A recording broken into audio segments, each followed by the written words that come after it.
Hi Freya, how's your day been?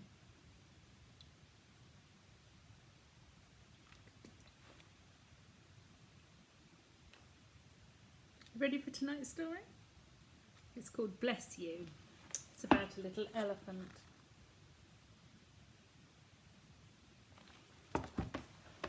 Bless You was a very small elephant. When he sneezed for the first time, the herd was moving slowly through the tall elephant grass, so tall that it hid the legs of his mummy and his aunties, and reached halfway up the bodies of his biggest brothers and sisters. But you couldn't see Bless You at all, he was so small. Down below, where he was walking, the air was thick with pollen from flowering elephant grasses. And suddenly, Bless You felt a strange tickly feeling at the base of his very small trunk. Shutting his eyes and closing his mouth, he stuck his very small trunk straight out before him and sneezed. Achoo! It wasn't the biggest sneeze in the world, but it was very big for a small elephant. Bless you, cried his mummy and his aunties and his bigger brothers and sisters. For a moment, Bless You looked rather cowed. He did not know what they meant, and he thought he might have done something naughty.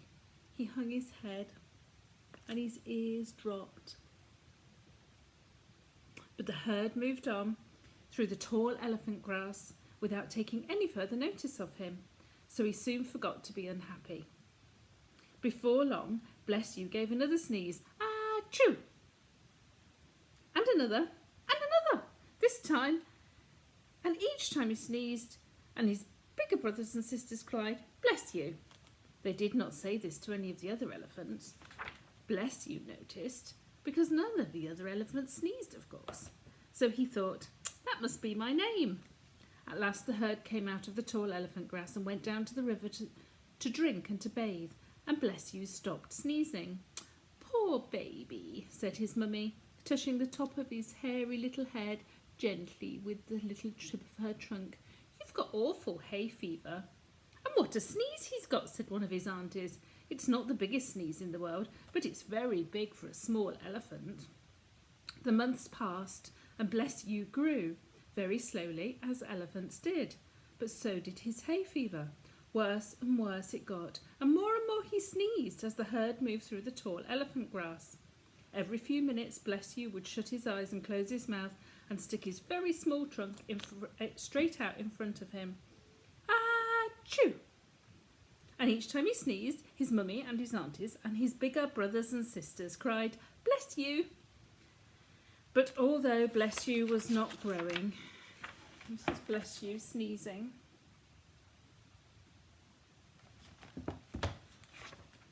But though Bless You was not growing very fast, one bit of him was. It was his trunk. All that sneezing was stretching it. Soon he had to carry it tightly curled up, so as not to trip on it. Poor baby, says his mummy. At this rate your trunk will soon be as long as mine.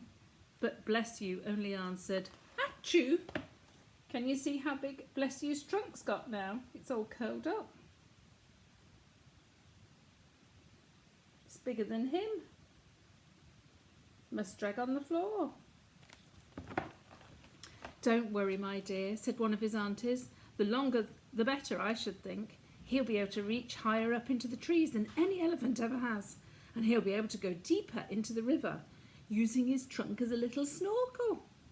Oh well, said Bless You's mother, soon the elephant grass will finish flowering, and the poor little chap will stop sneezing. And it did, and he did.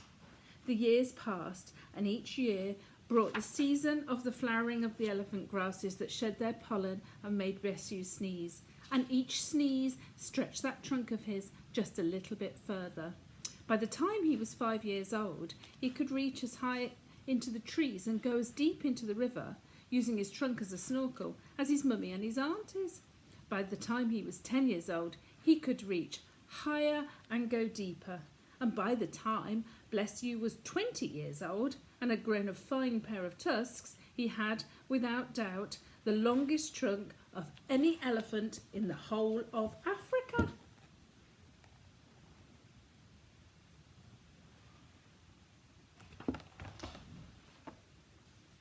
And now, in the season of the flowering of the elephant grasses, what a sneeze he had! Shutting his eyes and closing his mouth, he stuck his amazingly long trunk straight out before him and sneezed, "Ah-choo!" Woe betide anything that got in the way of that sneeze. Young trees were uprooted, birds were blown whirling into the air. Small animals like antelope and gazelle were bowled over and over.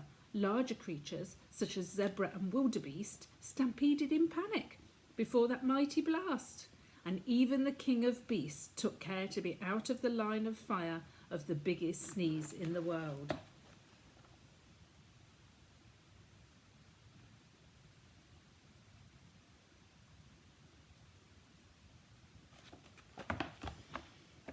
So if you ever should be in Africa when the elephant grass is in flower, and you should chance to see a great tusker with the longest trunk you could possibly imagine, keep well away and watch and listen.